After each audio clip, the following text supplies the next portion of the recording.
Здравейте, уважаеми зрители! Днес ще направим една обратка на врага, който умишлено ни е причинявал болка по магически път или чрез каквито и да е умишлени действия. Естествено не е нещо маловажно и без да искаме, това е смешно. За тази цел съм подготвила настърган лук, който символизира вашите сълзи. Също така бил изложен на дъждовна вода, значи двойно става символизиране на вашите сълзи, които ви е причинил. И всичко това потъва и се запечатва в земята. Тук е представена от четвъртъчната пасхална сол. И сега моля висшите сили да ни разрешат да проведем този ритуал за възвръщане обратно на всичките сълзи, причинени от нашите съжелатели умишлено. Отче наш, който си на небесата, да свети Твоето име, да дойде в Твоето царство, да бъде волята Ти както на небето, така и на земята. Насъщния ни хляб дай ни днес. Прости нам дълговете ни, както ние прощаваме длъжниците си, но не веди нас в изкушение и избави ни от лукавия. Ето, започнаха да ни пречат, нямат желание да се приберат обратно всичките деяния, които са ни причинили сълзи, да се изплачат обратно тези сълзи. Освен това, имаше малко черен дим. Не желаят. Моля стихията на огъня да изпепели нашите сълзи и да върне обратно към тези, които са ни ги причинили, за да видят какво не бива да правят на другите хора. Каквото те са ни причинили, това ще си го изсърбат и те. Значи, вижте какъв черен дим има. Всякакви печати, замки, закрепи, закълцовки на деянията, които врагът ни е причинил и е накарал да излязат нашите сълзи, да бъдат разбити. Вижте какво става.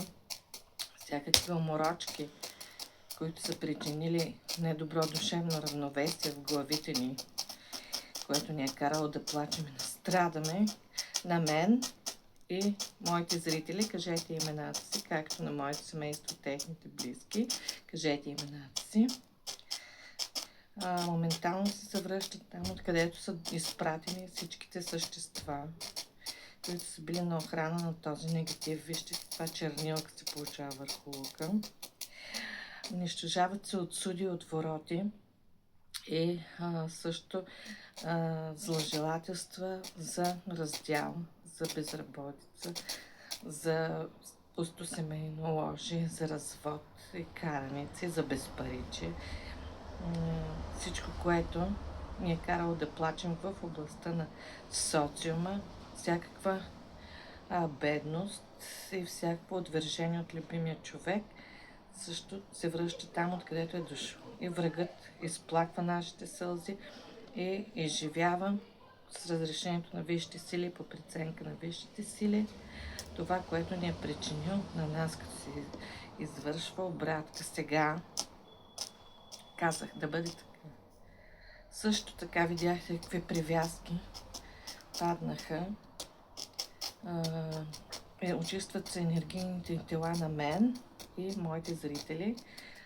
Казвате си имената и на моите близки, и на близките на моите зрители. Казвате си имената.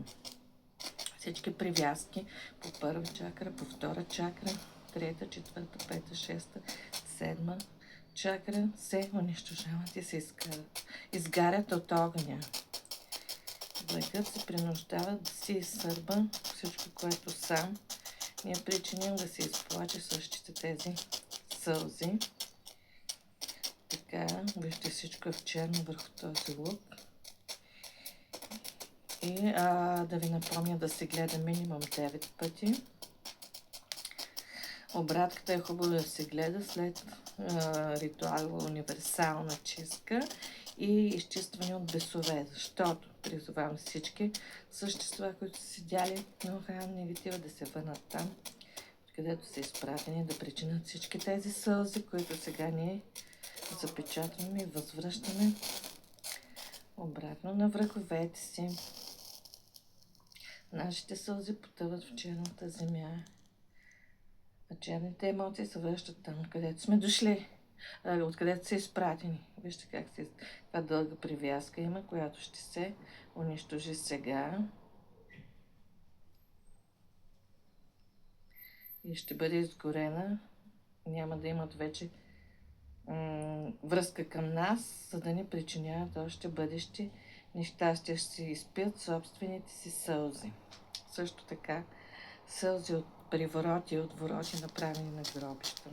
Тук има сълзи от упои и окорми с цел да се отнеме партньор, който е в щастлива семейна или дълга връзка.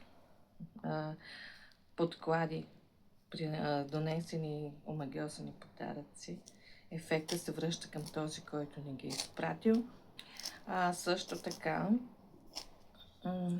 подливи в къщи, да ни подливат под прага по пътя, където вървим.